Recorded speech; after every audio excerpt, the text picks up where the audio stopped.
Hello everyone and welcome back. We're finally back again with episode 8 of the Complete Course Construction series, and we're here sitting behind the 7th green looking at some of the work that I've been doing in the past couple of episodes, looking over this kind of double green complex and that big flat bunker. And you might have noticed in here this little kicker slope that's been added. Have a little look and I'll kind of explain the process behind that. That I'm trying to add this sort of slight hint of randomness to the green. But it's not actually all that random. The idea is that there's probably going to be a pin in here, and a shot kind of just ever so slightly wayward right might get funneled back a little bit closer, add a little bit of excitement. It also means that someone coming in from this angle has just a little bit more leeway rather than everything falling away down here. But with that in mind, anything that does miss kind of the top of this mound right is going to collect down here, and particularly to this pin, that's going to present a really awkward either bump and run or flop shot, or however you want to play it. You're coming in over this kind of null, possibly pitching on the downslope and shooting long, possibly trying to bump something into the upslope and kind of figure out a creative solution there, but then there's all sorts of risk involved in that. The likely solution that I want to encourage is kind of using this backstop to maybe funnel a bump and run in close. And those are the sort of shots that I want to encourage. All right, being here isn't ideal, but you can hit a creative recovery shot and let the ball kind of filter down nearby. Also added just a tiny little bit of planting just to kind of get a general feel of things. A few pine trees and some of this kind of scrubby undergrowth. Just to, see what we're working with. But what I really want to work on today is this 8th hole. You can see a little bit of preliminary sketching thrown down and this big green surface to have a look at in a bit more detail. But you may notice I've shifted the tee over a little bit, and I've also shifted the fairway or the turning point of 12 over a little bit to just create a little bit more room in here, away from obviously 7 has ended up being a lot wider than possibly previously anticipated. But yeah, hole 8, shade under 300 yards, drivable par 4, over the water, this little natural bend in the creek. It could be a lot of fun. I'll explain what I'm looking for here. You can see I've sketched out a green, I've done a little bit of sculpting, a little bit of contouring, got something that's sort of there but needs a lot of fine tuning. It does present the general shape of what we're going for though. So the green is back to front, but it's quite shallow. It's only sort of 20 odd yards long. So there's a chance that it might be receptive to a driver, particularly with these kind of more substantial tiered slopes. But there's also this big slope that's carrying you away long of the green. And I might exaggerate this one a little bit more as well. So it means that if we do hit driver and we go through the green and we go long, we're then chipping to a green that's now sloping away from us down towards the water. So a little bit of risk associated in that, particularly if the green speeds are up. But the question with a drivable par 4, or the difficulty in designing a drivable par 4, is what do you do, how do you present it in a way that means that it's not just automatically blast driver at the green? So, as mentioned, that collecting long of the green and hopefully presenting a difficult shot, a difficult second shot, is one way. We've obviously got the water in play short and left. For anyone, maybe if you've got a wind at your back, you're trying to take a little bit off the drive to avoid going long, and you might be flirting with it. Or if you hit it fast, you could be in the water here. And this is likely going to be a bunker to prevent just blasting a drive or a 3-wood down the right, and then having a chip down the length of the green from being such an easy shot or such an obvious solution. And also I think it might look quite nice, again, present a bit more of an idea of width on the hull, where we're going from the water here all the way out to beyond the bunker again with 90 odd yards wide. So it presents that idea of width even when maybe there isn't so much. So that means that if we're not driving at the green, we're laying up. And where are we laying up? Obviously the water getting in play here at maybe 5-wood distance, hybrid distance, probably means that we're hitting a long iron into here. And on the balance of things, you probably want to be coming in from this sort of angle down the right of the green, or from the right of the green, as much down the length of it as possible, and sort of protecting yourself from a a pull or a miss short that's in the water. You've got, if you're going for the middle of the green there, you've got 15 yards left, and yeah, about the same right.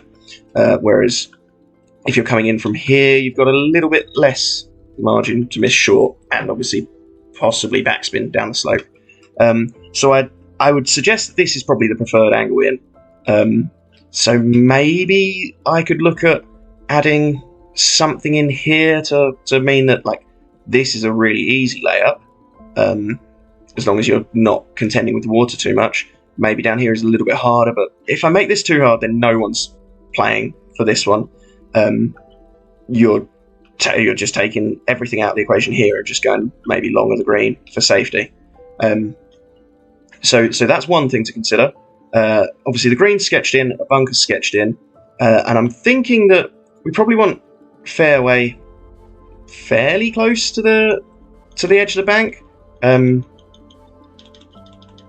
sort of that shape, and then maybe follow around here, although it might need to be kicked up. I've already kicked up this green side just a bit. You can kind of see where I've lifted it all around just to raise it above the height of the water to make things a little bit more visible, and also to help with creating this runoff area. And then similar on going this way, probably need to move that 9th tee to get my my green grid showing up. I'm thinking as well though, maybe I want to introduce like maybe not a bunker, but maybe a grassy mound in there, some heavy rough, so that if we do go long, if we go really long, that is a good 20 odd yards long and a substantial drive. But then we've got the awkward little chip and coming out of the heavy rough that might contribute to making it even more difficult. And I could maybe make it a little bit of a, particularly if it's a kind of a rocky feature with some grass around it as well. Might look quite nice from the tee, might look quite nice from the approach shot if you do lay up. But so either the fairway would come around that here, or probably more likely around the back here and in there. And I probably want to add fairway in that side as well. So I think I'm going to throw the green spline and the bunker spline down and come back and have a look at what we've got and maybe play test it a little bit and see how we go. And now I'm down on a bit of a makeshift 8th tee. Been hitting a few practice shots into this green. We're going to see I've thrown some of the surfaces down. I want to tune up the edge of this bunker a little bit, sharpen it up maybe. I'm a little bit concerned that there's a bit of a dip in there, and maybe I want balls more kind of funneled off into that bunker. Need to tune up the green sculpting a little bit. I feel like this bit looks a little bit too much like I've just dropped a circle brush on it and raised it. So yeah, need to think about how to make that perhaps look a little bit more natural. Hopefully this rock over the back can kind of tie in quite nicely with some of the rocky areas around the waterfall and the creek, the kind of mountainous area over here as well. But yeah, I've thrown a few practice shots in. I'm going to hit a couple more just to see how the ball reacts, see how difficult it is to sort of stick this green. It seems that in no wind I kind of need about a 94% shot to hold the green, and that's the best shot I've hit. So unfortunately that's kind of not a real pin position, I don't think. It might end up being one, but if I zoom up and look, you see there's almost certainly one up here, probably the same up here, and then maybe like a spicy one down here kind of running towards the water a bit, and I probably maybe massage a little bit of the green to add one in here or here. I quite like the idea of one in here, cutting it a bit fine with the water, but there's quite good arguments to be made for one in the middle of the green around here somewhere as well. So yeah, just gonna keep throwing them at the middle of the green and kind of see what happens with my tempo, with my swing timing. Aiming at the middle of the green can kind of simulate throwing it anywhere anyway. So what I'm generally finding is that the ball is going long, but not as far long as I want it to. It's just kind of hanging on the edge of the green. So that to me means that I need to sharpen or steepen the sculpting at the back. So some of these balls are hanging on a little bit, but yeah, they're just drifting off and then getting caught up just inches or feet off the green. And I would much rather, kind of the point of this is to leave a bit of a longer, trickier second shot. If you're going for the green, if you're going long, I kind of want it to be bounding down into here and maybe even a little bit further. So it's not just a tiny little bump and run. You've actually maybe got to give it a little more thought. Might be a bit trickier to hold onto this top section. Definitely going to be trickier to stop that ball running all the way off the front of the green and then either collecting down here or even running into the rough or the water. Same with a pin over one up here. Like if we're further back, we're probably having to negotiate coming over this mound. Don't want to run long and either end up on the wrong sort of section of the green or again run long of the green.